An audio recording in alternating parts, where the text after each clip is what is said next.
Hi everyone मु स्वागतिका आपण मानकु welcome करुच्ची Odia education network को। तो पिला माने आज आम डिस्कसन करने को जाऊे षष्ठ श्रेणी साहित्य बहीर गद्य विभाग रे विषयटी जार ना हूँ बनवाणी तार पाठ्य पुस्तकस्थ अभ्यास प्रश्नोत्तर को आम आलोचना करवा। तो एक नंबर क रे प्रश्नटी होउची पुरातन भारतर छात्र माने केउ स्थान रही शिक्षा लाभ करथिले। जो पुरातन माने कौन आग काले जो छात्र माने थिले से माने केमिति पाठ पढ़ुथिले। पुरातन भारत रे छात्र माने अरण्य रहउथिले एवं आर्य ऋषि मानक ठारू शिक्षा लाभ करथिले।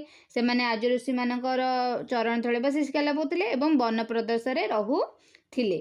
ख नंबर रही केउ मानकर पवित्र स्मृति एबे भी भारतीय प्राण रे गौरव जन्माउछि।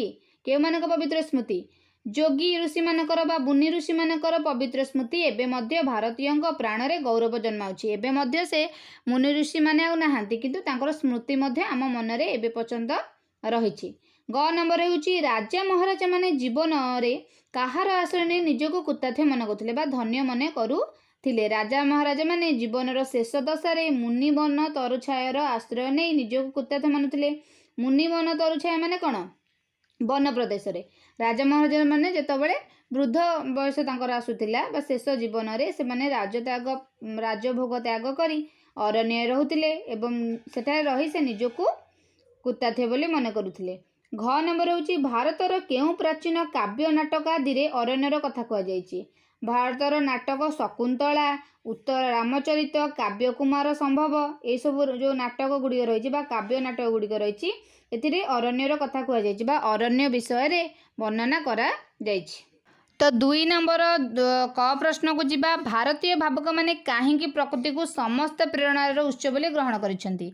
भारतीय भावक माने प्रकृति को समस्त प्रेरणार उत्स बोली ग्रहण करिसेंती कारण सेमानक दृष्टि रे प्रकृति निर्जीव एवं जड़ नथिला बरम ताहा एक महाशक्ति थिला। सेमानकर प्रकृति सहित कौन थिला घनिष्ठ मिलन घटुथिबारु सेमाने विश्व प्राण निज प्राण एवं निज प्राण रे विश्व प्राण को अनुभव करी पारुथिले। ख नंबर रही महाकाव्य रे वर्णित महापुरुष माने काहींकि अरण्य रे अधिक समय अतिबाहित करथिले। महाकाव्य रे वर्णित महापुरुषगण संसार क्षेत्र रे समाजर नेतृत्व नेबा पूर्वरु सेमाने कौन करथिले अरण्य रे अधिक समय अतिबाहित करथिले। कौन पई ना निजर साधना पाई। तो तेणु से माने अरण्य रे दीर्घ समय अतिबाहित करथिले जेपरि से माने अरण्य को निज माने बहुत भलरे अनुभव करि पारिबे। ग नंबर देछि भारतीय सभ्यतार परिवर्तन जोगु वन प्रदेश किपरि बदलिछि। भारतीय सभ्यतार परिवर्तन जोगु वन प्रदेश किछि मात्रा रे बदलिछि। एबे आउ से ऋषि आश्रम देखिबा को मिलु नाही कि शत शत शिष्यक वेदध्वनि रे वन प्रदेश मुखरित हेउ नाही। घ नंबर रही बनवाणी को काहेकि भारतर वाणी बोली कह जायछि।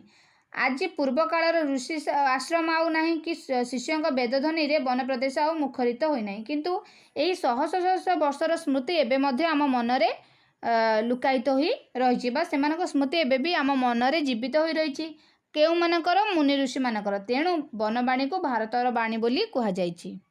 तो पिला माने एबे आमे 3 नंबर प्रश्न को डिस्कसन करिबा सरल भाषा रे बुझाए लेख। क नंबर रही प्रकृति सेमानक निकट रे निर्जीव एवं जड़ नुहे ताहा एक महाशक्ति। सेमाने एठी किए भारतीय भावक निकट रे किपरि प्रकृति निर्जीव जड़ नथिला ताहा एक महाशक्ति थिला ता विषय रे एठी आलोकपात करा जायछि।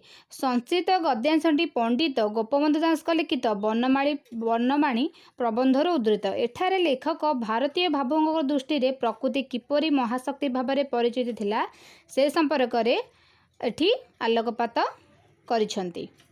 शांत कोमल अरण्य रे भारतर सभ्यता और संस्कृतिर विकास घटिला।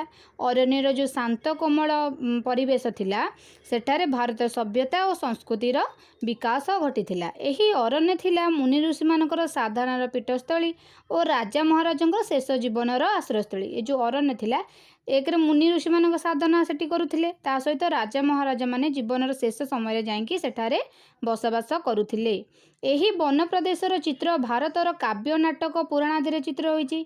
ए जो वन प्रदेश दृश्य को आम जदि देखा चाहिए ता विषय जानवाक चाहिए ताले आमको कौन पढ़ा पड़ो भारतर काव्य नाटक पुराण ये सब पढ़ले आम वन प्रदेश विषय जापर से वर्णित घटना सकल कवि पूर्ण प्राणता प्रकाश मध्यम होती कवि कौन कर कवि मैंने जो मैंने भारतीय भावक मैंने किए थे कवि मैंने से निज कवितार लेखनी चालना करी भारतीय काव्य नाटक पुराण दी वन प्रदेश विषय वर्णना करिसेंती। एही अरण्य प्रकृति भारतीय भाव मानक प्रेरणार मूल कारण थिला।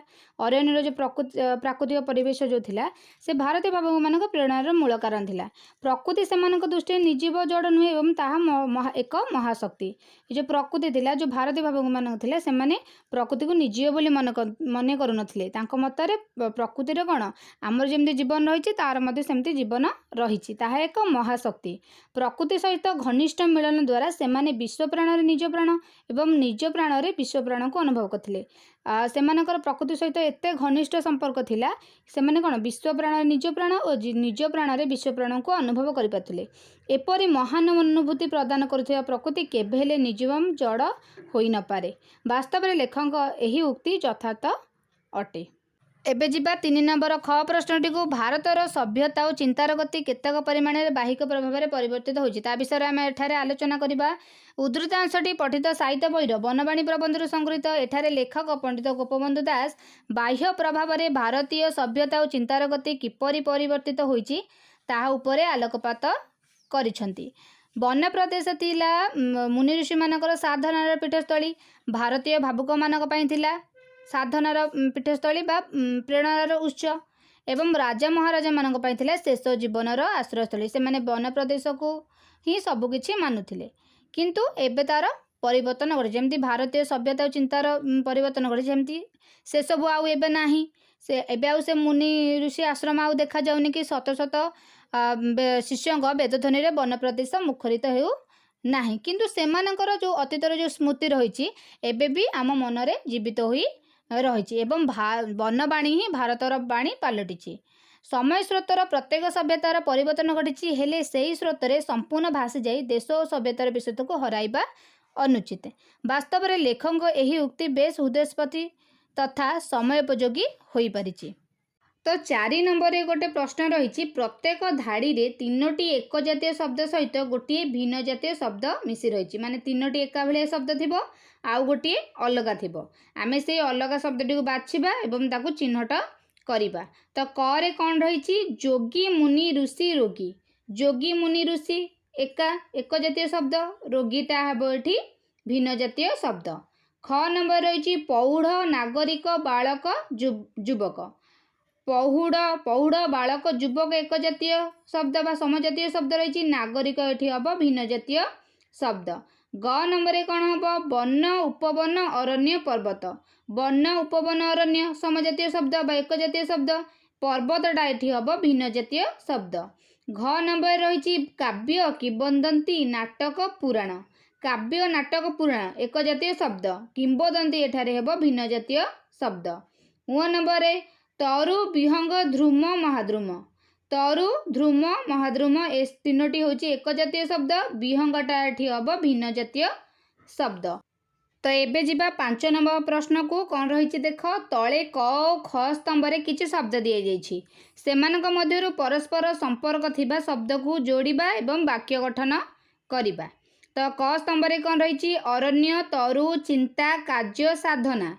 ख स्तंभ रही कौन क्षेत्र श्रुत पीठ प्रदेश छाया। अरण्य सहित कहार संपर्क रही प्रदेशर। तरु सहित कहार छाया।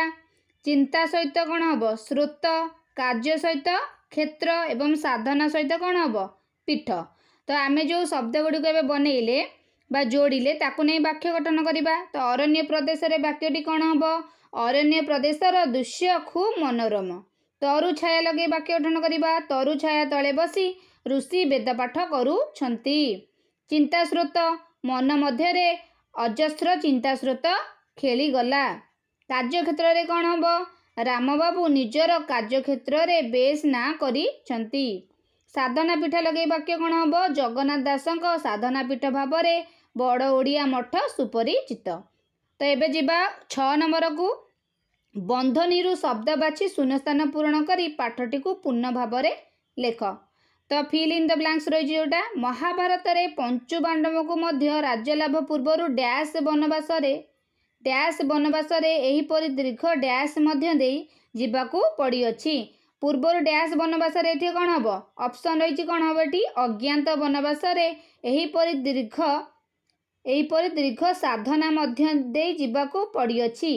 केजाणी अरण्यर तरुलता श्रेणी भारतीय डैश कानरे भारतीय को कानरे भावुक कानरे कि डैश बाणी कहूले नीरव बाणी कहूले। ताले प्रथम जो डैश रही सेटा हम कौन अज्ञात, द्वितीय जोटा हम साधना, तृतीय हम कौन भावुक आ की बाणी कहूले सेटा हम नीरव बाणी कहूले।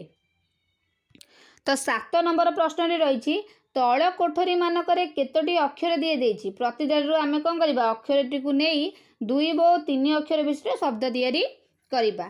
तो कौन हम एठी कौन हम साधव हम वन साधन बसा धब स्वर नगर नर गर स्वर्ण रस सभ्य मर सर सम अर्क संपर्क दर्शन मन दम दमन आ गोटे कौन हम नंद।